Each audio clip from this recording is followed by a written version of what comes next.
হেই, আমরা হলাম মৈত্রী এবং সুব্রত। তোমাদের সকলকে আমাদের এই নেট দুনিয়ার পরিবারে স্বাগত জানাই। আজকের দিনটা তোমাদের সাথে শেয়ার করা যাক। দিনটা ছিল পহেলা শ্রাবণ। বিয়ের প্রথম বছর আষাঢ় মাসে নাকি,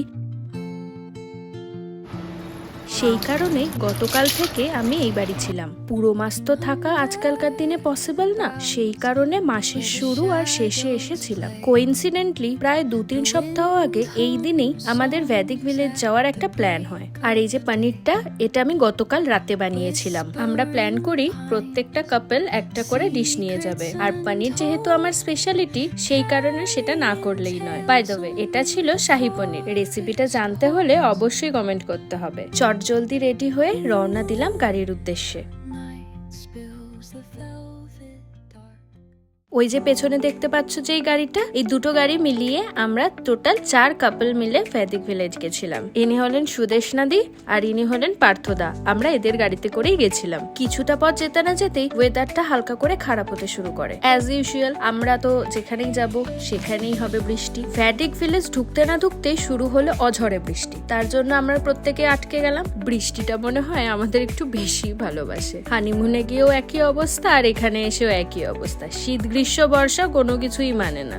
আমাদের ভিলাটা ছিল 41-3। জায়গাটা সুন্দর ছিল, তবে ভেতরটা একটু অপরিষ্কারই ছিল বলতে পারো। তবে আমরা যাওয়ার পর সুইমিং পুলটা ক্লিন করতে বললে ওরা এসে করে দিয়ে যায়। ভেতরটা বেশ স্পেসিয়াস ছিল, তবে আর একটু পরিষ্কার পরিচ্ছন্ন থাকলে জায়গাটা আরো অপূর্ব লাগতো। ভিডিওর কোনো ক্লিপ দেখে কেউ কিন্তু খারাপ ভাবে নেবে না। আশা করি সবাই এনজয় করবে। তোমাদের সাথে আমি নিচের একটা আর ওপরের একটা রুমের ভিউ শেয়ার করব। আরো ভালো ভালো ভিলা নিশ্চয়ই ছিল, তবে তৎক্ষণাৎ প্ল্যান হওয়ার কারণে সঠিকভাবে রিভিউ নেওয়া হয়নি। সুদেশনাদিরা বলছিল নাকি অ্যাকোয়া ভিলাটা নাকি দারুণ সুন্দর, একেবারে রুম থেকে ডিরেক্ট সুইমিং পুলে যাওয়া যায়। সবাই মিলে উপরে গিয়ে সুইমিং পুলের আশেপাশে একটু পাগলামি করে চলে গেলাম মেন পুলের দিকে। মেন পুলের ভিউটা ভারী সুন্দর ছিল, আর সব থেকে বড় কথা খুব পরিষ্কারও ছিল। পার পারসন 350 করে লাগে এই পুলে নামতে গেলে। ওখান থেকে ফিরে আমরা সবাই মিলে রেডি টেডি হয়ে চলে গেলাম মেন পুলে মজা করতে। বন্ধু বান্ধবেরা থাকবে আর মজা হবে না, এটা কখনো হতেই পারে না, তাই না বলো? তবে এটা ছিল আমার ফার্স্ট এক্সপিরিয়েন্স। দিনটা ভারী সুন্দর কেটেছিল। এরপরে হয়তো আর বেশি কথা বলতে পারবো না, তবে কোনো ভিডিও দেখে কিন্তু খারাপ ভাবে নিও না। আত্মীয় স্বজনদের হয়তো একটু অসুবিধা হতে পারে, তবে বন্ধু বান্ধবেরা থাকবে আর এইটুকু মজা করবে না, তা তো হতে পারে না বলো? আরে না না, মজা করছিলাম। বন্ধু বান্ধব এবং ফ্যামিলি সবেদের জন্যই জায়গাটা খুবই সুন্দর। মাঝখানে কিছু ঘটনা ঘটে যাওয়ার কারণে সিকিউরিটি খুবই টাইট। আর এনারা দুজন হলেন শান্তিকাদি আর তোতনদা। ওরা ওয়াক্কা ওয়াক্কা ট্রেনটা ট্রাই করছিল। মজাকের ছলে কখনোই এইসব রিলস করা সম্ভব হয় না। যেখানে রয়েছে এইসব নন ডান্সাররা, সেখানে তো আর কোনো কথাই হবে না। তবে বাকিদেরটা কিন্তু জানি না। আমি কিন্তু বেশ ভালোই ডান্স করতে পারি। এখন একটু হেলদি হয়ে গেছি বলে তাই, না হলে প্রচুর ডান্স করতাম। আমরা সুইমিং পুলে যেতে যেতেই ওয়েদারটা বেশ ভালো হয়ে গেছিল। যেহেতু কিছুক্ষণ আগে ভারী বৃষ্টি হয়েছিল, সেই কারণে আকাশটা একেবারে পরিষ্কার হয়ে গেছিল।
নাচানাচি, খাওয়া দাওয়া, হই হুল্লোড় সব কিছু মিলিয়ে একটা খুব সুন্দর দিন আমরা কাটিয়েছিলাম।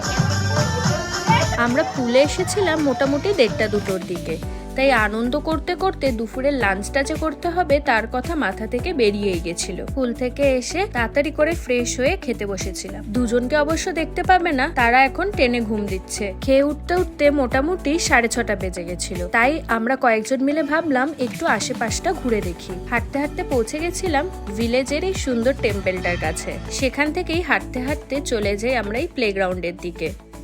ওখানে ওরা সবাই খেলছে, তা আমি এখানে দাঁড়িয়ে কি করব বলো। 1400 সামথিং কিছু একটা ছিল পার আওয়ার হিসেবে। ওখান থেকে ফিরে এসে স্ন্যাক্সের সাথে আমরা দামসারাজ খেলছিলাম।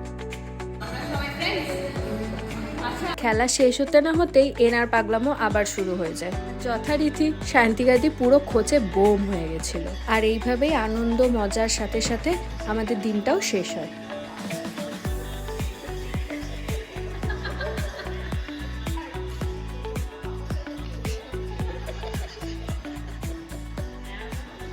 চলো এবার বাড়ি যাওয়ার পালা। দেখা হচ্ছে পরের ভিডিওতে। টাটা।